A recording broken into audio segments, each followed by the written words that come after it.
Так, бисмиллахир-рахманир-рахим. Ассаламу алейкум. Тоқтың құйрығын жесе болбойбу дейт. Жо иштек эмес? Эч нерсе болбойт. Кайсы нерсе эми мындай арам нерселери? Тумшуктары, башында эле жакшы бышырып туруп, баштагы эттерди деле адал эле. Андан кийин мына тырмактары, кээ бирлер ушундай да кылат турбайбы? Puttары, ширактан болбойт ал. Жолдошум 40 күнгө даватка кеткен жатат. Шарттарын айтып коюңузчу, 40 күндүк продуктты камдап кетишин керек десем, Аллахым берет дейт. Мен кичинекей 3 бала менен калам. Улуусу 5те, ортончусу 3тө, кичүүсү 4 айлык. Мен 3 бала менен корком десем, 6-класста окуган кайнымдын баласын таштап кетем дейт. Ошол туурабы? Мен каршы болгум келген жок. Себеби ахиреттен корком дейт. Караңыздар туугандар. Алла Таалага биринчи шүгүр кылайлы, Алла Таала бизге дават мээнетин берди. Бул аркылуу алхамдулилла өтө көп оңолуу, өтө көп пайда, эч кимге жашыруун эмес. Бирок тартиптери бар, шарттары бар. Бул 40 дин 40 күндүк эле эмес да, өмүр бою да. Албетте 40 күн барып кичине бир тазаланып, оңолуп, бекемделип келейли. Өзүбүзгө да пайда, кайсы жерге барсак аларга да пайда болсун деп атабыз. Бирок чыгып атканда үй бүлөнү камсыздап чыгыш керек таксы. Ажылыкка барсаңыз да үйүңүздү камсыздабасаңыз болбойт. Үйдү камсыздап чыгыш керек. Алла берет деп кетип калган болбойт.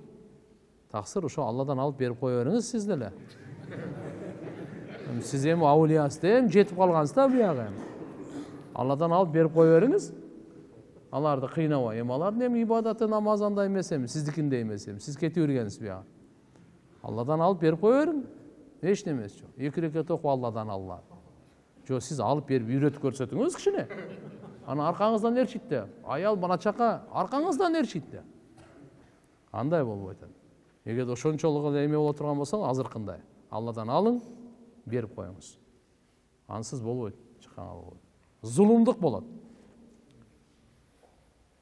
Зулумдук кыласыз туугандар. Ал менин үйгө дин келбейт ал. Бул Алланын жолунан тосуу деген мааниде эмес. Бул таваккулга каршы эмес бул. Пайгамбар таваккул эмне деген? Төөнү байла, анан таваккул кыл. Төөсү жок эле таваккул каяка кылалы?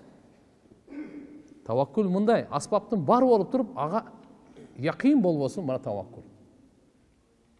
Паспорттун ыргыт өрүттүр, мен самолетке таваккул менен кеттим. Каяка барасың? Паспорт ал, виза ал, билет ал, самолетко бар. Анан бүткүл дүйнөгө бар, дин таркат. Бирок самолетко таянба, паспортуңа таянба, Алла жеткирет деген ишеним болсун. Булар бирок себеп, себептин орду бар. Ата-эне болбосо сен келбейт элең да бияктан. Ал деле себеп го бул. Ошон үчүн бул оюнча Кудай кааласа да бир неме кылабыз. Неме кылбаш керек мындай. Жакшы эмес бул. Кыз менен бала бир уруудан. Кыздын 5-чи атасы, баланын 4-чү атасы бир экен. Булар үйлөнүүгө болобу? Совсем башкалар турбайбы? Кур'ан-ы Каримдин аятында Ниса сүрөсүн карасаңыздар, бардыгы айтылат. Даже бир туугандар, бул 4-чү атасы эмес. Эки бир туугандын балдары үйлөнсө болот. Түшүндүңүзбү? Эшмат менен Ташмат бир тууган. Эшматтын кызы Ташматтын баласы алса болот. Бөлөлөр Зайнап менен Фатима, экөө бир тууган, бир ата бир энеден. Зайнаптын баласы бар, Фатиманын кызы бар, үйлөнсө болот. Ошол 4-чү, 5-чи ата каякта ал? Устаз, эгерде Кытайдын юань акчасын арзан кезинде сатып алып, кымбаттаган кезинде сатсаң, сага бир аз акча кошулуп кала турган болсо, анда Аллахтын каргышына ылайыктуу болуп каласыңбы? Жок, ким айтат?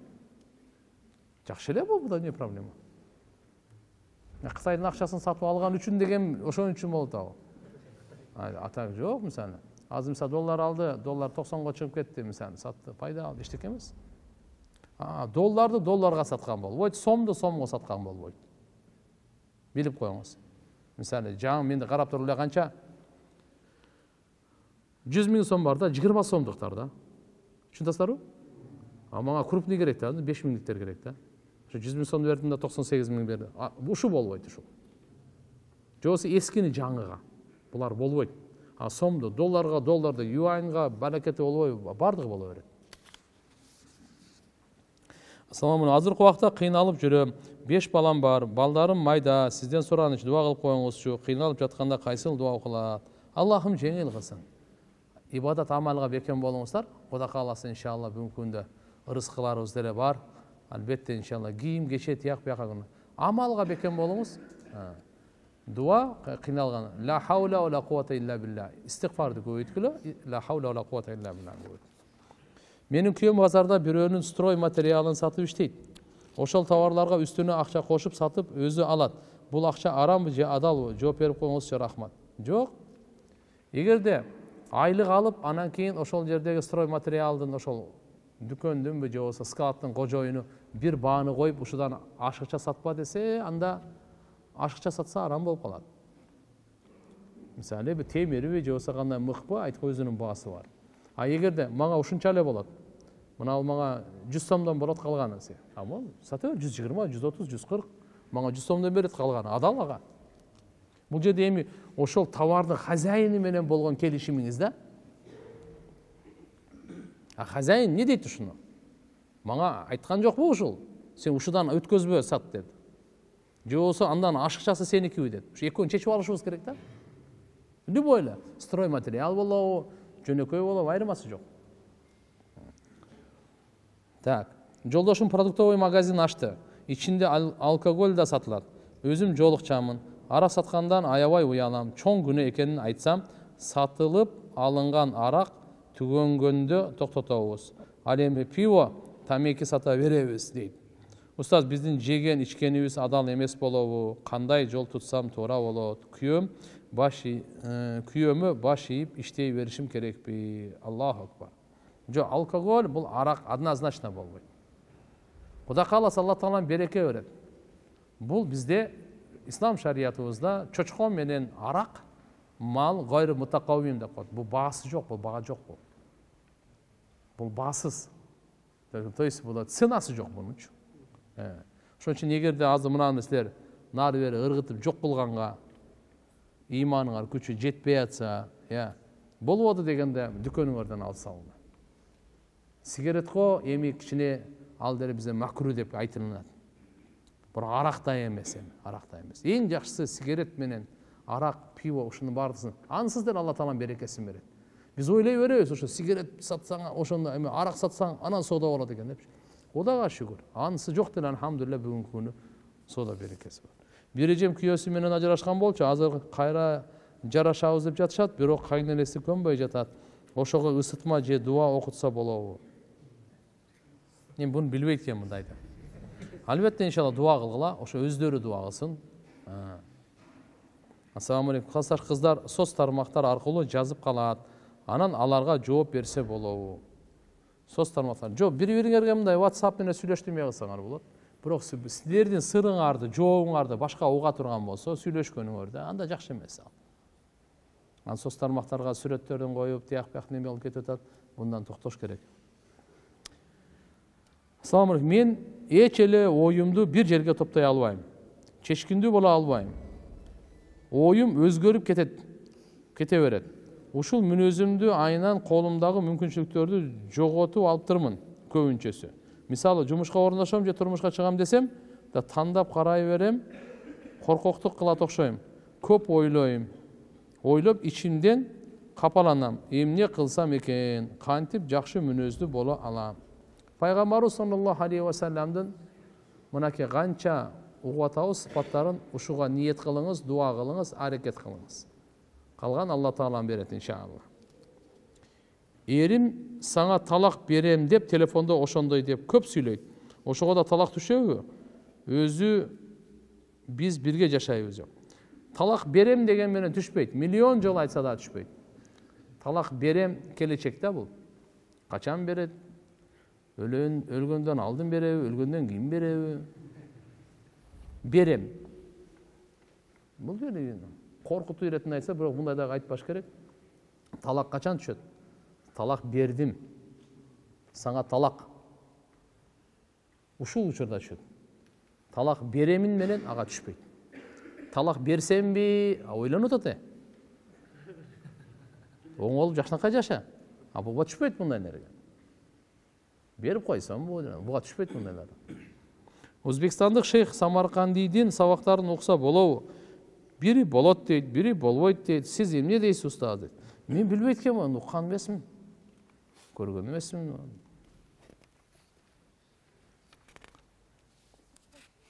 Бир кишиге өзү мындай баа берердечи, мындайда биз акыркы учурда ушундай болуп калганбыз да. Билип билбей эле баа бере беребиз да. Бул илимге эле эмес, бардык нерсеге сиз бирөөнү тааныбайсызбы, ага баа бербеңиз. Хазрет Умар разияллаху анхунун доорунда силерге бир мисал, өтө жакшы мисал. Биз бирөөнү мактаганга дагы тааныбасак деле мактай беребиз, тааныбасак деле жамандай беребиз да. Ушуга өтүп алганбыз. Эл бардык жамандаса кошулуп мен деле жамандай берем да. Эл мактаса мен деле кошо мактай берем. Көрдүңбү, жолуктуңбу, сүйлөштүңбү, кудаңбы, кошунаңбы? Жок, тааныбайм. Кантип сиз мактайсыз, кантип сиз жамандайсыз? Акыңыз жок го. Анын 3 жолу бар. Хазрет Умар разияллаху анху доорунда бир кишини иши болуп калып, сага бир күбө бере турган бир кишини алып кел дейт да.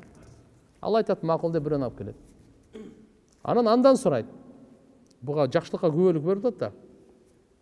Сен бунун кошунасысыңбы дейт. Бир жылдап жашаган, кирип чыкканын дайыма көрүп турган, билет. Кошунасызбы? Жок дейт, кошунасы эмесмин дейт. Чогуу сапарга чыккансыңарбы дейт экинчиси. Чогуу сапарга чыккансызбы дейт. Адам сапарда буну айта алат, буну айта алат да. 40 күнгө даватка чыгып келсең, точно айтасың сен. Бул ким экен, точно айтасың муну. Айлана, экинчи жолу кышыгышым болсун деп. Жол болсо, ой айлана, бундай адам көргөн эмесмин деп. Путун өпсө болот дейт да. О сапарга чыккандан кийин билесиң аны. Сапарга чыккандан соң жок деп сапарга чыкканмын. Үчүнчүсү сурайт, үчүнчүсү. Акча бердиң беле дейт. Аласа берсе кылбек. Жок дейт. Акча берсең точно билесиң азыр. Бул азыр сапардан да күчтүү билесиң. Жөн кичине берип көргөн аз гана. Бирөөнү билгиң келсечи, точно билгиң келсе, ички дүйнөсүн, сырткы дүйнөсүн бир аз акча берип көр. Бирок бар болгонун берип алба. Жок, андай деле мамиле кылган эмесмин дейт. Деди. Анан айтты, мындай деди. Сен буну мечитте намаз окуп атканын көрсөң керек да деди. Рүкү, сажда, кыраат, Куран окуп аткан. Ооба деди. Сен буну эчтекесин билбейт экенсиң, бара бер деди. Мечитте болуп намаз окуганын, рүкү, сажда кылганын көрүп алып эле мен буну билем дегениң болбойт деди. Көрбөйсүзбү тасыр? Анан буга айтты, сен сени тааныбайт экен, сен өзүңдү тааный турган кишини алып кел мага деди.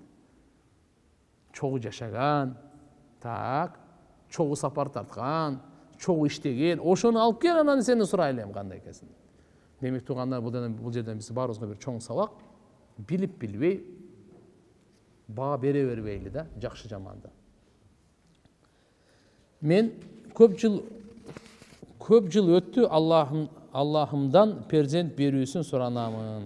Жамаат дуа кылып коюңуздарчы. Балалуу болууну көп эстеп, жакындарым ойлонбо дешет. Күндө ойлоймун, эстеймин. Менин эске тутуум начарлап атат. Кандай кылсам болот? Үчүнчү суроом, аябай намаз окугум келет, ниет кылам. Ошто кай жерде барып намаз үйрөнсөм болот? Азыр көп эле, азыр ошол немеден чыксаңыз, кыздар окутуп аткан жерлер бар, медреселер бар, окусаңыз болот. Алла таалам иншалла бардык энелерибизге, эже карындаш кыздарыбызга салих перзенттерди берсин. Бардык балдарыбызга да Алла таалам салих перзентти берсин иншалла. Балалуу болуу, алхамдулилля, бул жакшы нерсе. Көп балалуу болгонду ниет кылыш керек. Пайгамбар саллаллаху алейхи ва саллям айткан, силер нике кыйып, баш кошуп, адал баш кошуп, көбөйгүлө бала чакалуу болгула деген. Көбөйгүлө бала чакалуу болгула көбөй. Себептегенде фа инни мукасирун бикумул умам. Силер менен мен башка үммөттөргө сыймыктанам деген. Үммөтүмдүн көпчүлүгү менен. Менин кызымын денесинде анары бар, кичине кызарып турат. Биз анары деп чакырабыз. Жок болуп кетет деген үмүттө. Ошол туурабы, ширк болуп калбайбы? Жок, ширк болбойт. Жакшы ниетте эчтеке болбойт. Бул ширк эмес бул. Маркумдарга Куран окуу тартибин айтып берип коюңузчу. Жана Куран багыштап жаткан адам сөзсүз түрдө дараты менен окуш керекпи? жана кайсы сүрөлөрдү окуйт, толугу менен билбей жатам. Кур'ан-ы Каримдин башынан аягына чейин 114 сүрө бар. Кайсыл аятын кайсы сүрөсүн окусаңыз дагы иншалла сообу тиет. Ар бир тамгасында 10 сооптан. Дарат менен окуган болсо сообу көп болот, даратсыз окуса сообу аз болот, бирок сообу сөзсүз болот. Куранга кармаганга келгенде даратсыз кармаса болбойт.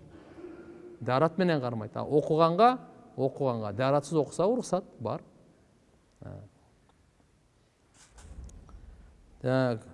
Менин бир таанышым шамдан кийин таспih тартпайт. Башка маалда дайым тартып жүрөт. Ошол туурабы? Жок. 5 маалда тең таспih тартылат. Ар бир намаздан кийин пайгамбарыбыз айткан. Ар бир намаздан кийин субханалла 33 жолу, Алхамдулилля 33 жолу, Аллаху акбар 33 жолу, же бир риваятта 34 жолу. Мен бир суроом бар. Турмушка чыкканыма 1 жылдын жүзү болду. Бирок кайнене мага эч жакшылык каалабайт. Жолдошум экөөбүздү уруштуруп да коет. Күйөөм жокто башка адам, ал барда башка адам болуп калат. Экөөбүздү ажыраштырып коюшу да мүмкүн. Суроом, мен эмне кылышым керек? Кыялына чыдап келем, өзү намаз окуйт, калп ушак сүйлөйт, күйөөмө башка сөз, мага башка сөздөр. Жо, сиз сабыр кылыңыз. Кайнене кантип эле ушул ажыраштырып, анда сен албайт деле болчу да. Атали алгандан кийин жакшынакай болсун деп айтыр. Сабыр кылып, анда жакшы ойдо болуш керек. Жакшы пикирде болуш керек. Жакшылык кылыш керек. Сүйлөгөндө оңдош керек, ниетте оңдош керек, пейилде оңдош керек, кызматта оңдош керек. Келиндер Кудай кааласа, кызмат кылып эле тилин тартса, ийгилик табат, сөзсүз табат. Мен 4 кичине балам бар, кыйналып жашайм. Эримден көп кордук көрдүм, чачтарымды жулуп урат, тебет, не кылсам дейт. Астагфирулла, ла иляха иллаллах. Өзү зулумдуктан бул. Эмге бир мындай надан, имансыз, иман алсыздан ушундай эми чачын жулуп тепкилеген. Алланын каргышына калат да. Ачык айтып коеюн, Алланын каргышына калат. Алла Таала аны тепкилеп чачын жулганга берген эмес. 4 баланы төрөп берди го, сен урпагыңды уланта турган. Эгерде таптакыр сага жакпайбы, ажырашып кет аны, бирөөнүн кызын, бул адам да бул. Чачын жулуп тепкилей турган ал айван эмес да, даже айванга кандай зулумду кылса болбойт. Адамга, аялыңа, балдардын апасы. Не кылат элеңер? Сабырдуулук кылып, чогуу даватка чыккыла. Ансыз алдан башка жол, оңго турган жол жок. Assalamu alaikum, bir sorum var. 5 ay boyumda var. Жолдошум Москвада, кайненеме кызмат кылсам дагы жакпай койдум. Жолдошума жамандай берет, не кылсам болот? Аллаху акбар. Кайнене менен келиндин ортосу субханалла. Кыямат күнгө чейин го дейм бул. Бул кыямат күнгө чейин жооп беребиз го дейм. Өлгөнгө чейин жооп берет болушубуз керек. Аллаху акбар. Эки жактан тең аша чабуу болот да. Эки жактан тең аша чабуу. Эгерде пайгамбарыбыздын айтканын эле аткарса кайнене, эң бактылуу кайнене болот. Пайгамбарыбыздын айтканын эле аткарса келин, эң бактылуу келин болот. Эң бактылуу келинди пайгамбарыбыз айтты. Эң бактылуу кайненени пайгамбар укуктар бой. Ай, кайненелер, урматтуу кайненелер, келиндер силердин кулдарыңар эмес. Аны силер төрөгөн эмессиңер. Балдарыңарды төрөгөнсүңөр, кыздарыңарды төрөгөнсүңөр. Шарият ошо кимди төрөсөңүз, ошонун мойнуна милдет кылган, фарыз кылган. Бул келин сизге Алла Таала берген белек. Кандай белек? Элестетип көр, төрөгөн жоксуң, көтөргөн жоксуң, чоңойткон жоксуң. Ха дегенде кызматчы алдыңа келип калды. Туурабы? Кудай берди да, Кудай берди. Эми ошонун кызматына ыраазы болуп, машалла деп мактап эле, алдап эле иштете бербейби? Мына менин келинимдей келин жок деп эле. Кылбай койсо бир нерсе деп айта албайсың. Эчтеке дей албайсың. Шарият боюнча. Бул өзүнүн апасы бар, өзүнүн апасына канчалык кызмат кылбайт, сизге кызмат кылгандай. Шарият боюнча өзүнүн апасына кызмат кылыш керек эле. Кээ бир келиндерди билем, машалла, өзүнүн апасына кызмат кылбагандай кайненесине кызмат кылат. Ошого да ыраазы болбогон кайнене тооба кылдым, Кудайдан коркуш керек. Ошон үчүн Алла Таала берген белекти машалла деп эле мактап эле кызмат кылып аткан болсо, боюна фарыз эмес эле дагы эле кылып атат. Рахмат келиним деп эле кой, болду. болбосо ушунчалык кызматты жакшы көрсөң анда кызыңды чакырып ал, балдарыңды чакырып ал, ошолорду айт, ошолорду. Анан келиндер дагы намазы менен иншалла Кудай кааласа бул силер жашсыңар. Кайненелер эми кээде карып калгандан кийин бир сөздү кайра кайталап калат. Кээ бир кайнене андай мындай болуп калат. Эчтеке эмес. Аны көңүлгө ала бербеш керек. Ар бир нерсе көңүлгө ала берсең кыжалат боло бересиң. Колуңдан келген кызматын кыла бер, болду. Келин жууп, массаж кылып, анан эң жакшысы айтайынбы? Жакшы бир көңүлү ачык учурда гана сураныч иретинде айтып койсо болот келиндерчи. Апа, мына сөз мага оор болуп калат экен деп.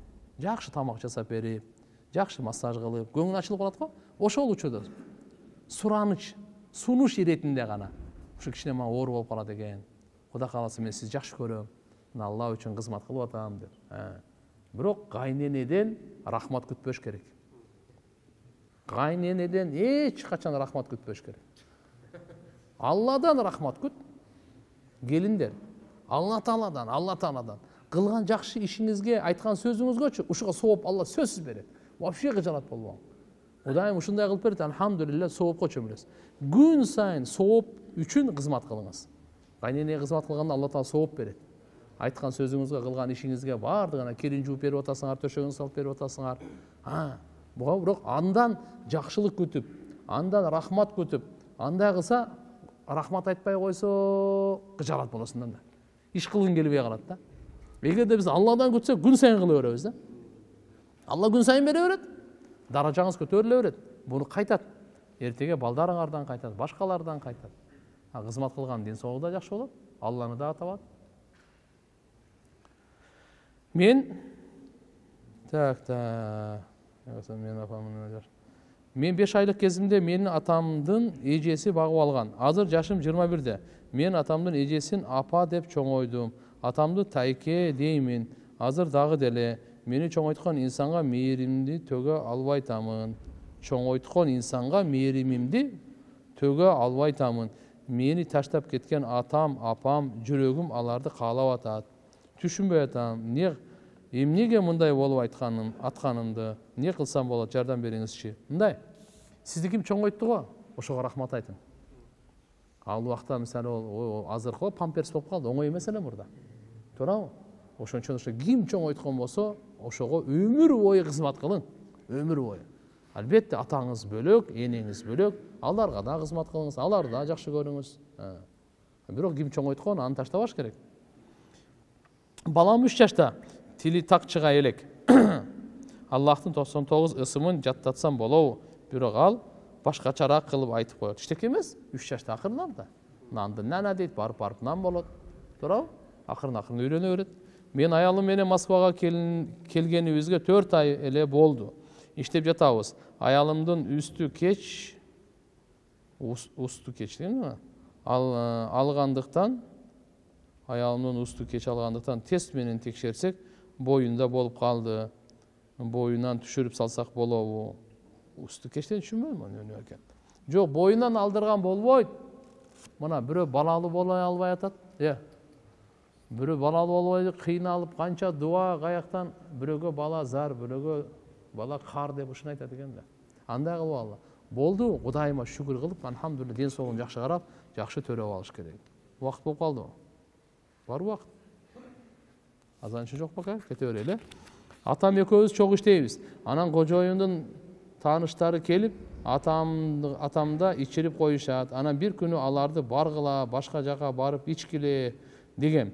Ошондон бери атам мага нааразы болуп жатат. Ошондо эмне мен туура эмес кылдым? Өтө туура кылдыңыз. Эчтеке эмес. Мен илим алайын дедим эле. 41 жаштамын. Четке чыгып алсам кандай болот? Пакистанга же Туркия же Арабия кандай пикир айтасыз дейт. Аллаху акбар. Туура илимдин немеси жок, 41 жашта болсо да. Карап көрүңүз, истихара окуп көрүңүз. Салам алейкум ажеке, мен күйөөм менен урушуп кеттим эле. Урушуп кеткенден соң бир күн өткөндөн кийин күйөөм талак деп айтып коюптур. Аны мен укпадым. Өзү да айттымбы, айтпадымбы деп чочуп ойлонуп жатат. Ушуну чечип бериңизчи. Өзү шекте болгон болсо, айттымбы, айтпадымбы деп 51% кайсынысына кетет? ага да 50-50 болсо анда болду, ойлонбой эле койсун. Айткан эмес кетилер. Түшүнүңүздөрбү? Эгерде 51% мен оюмдун көбүгү мен талак деп айтканмын десе, анда талак түшөт. 51% көбүрөөк айткан жокмун десе, анда түшпөйт. Бирок 50-ге 50 болуп калган учурда буну шек деп коебуз буну. Шек болсо ла язулу бил якин. Ал якин ла язулу би шак.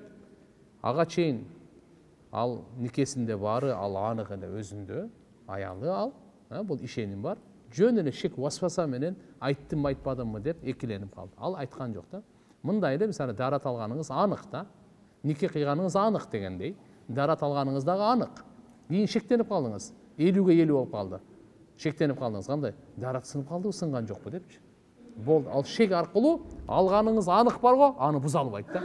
Шарияттын өкүмү боюнча кандай? Шарияттын өкүмү боюнча сенин даратың бар деп коет. Ошондой эле бул никеси сенде бар деген сөз да.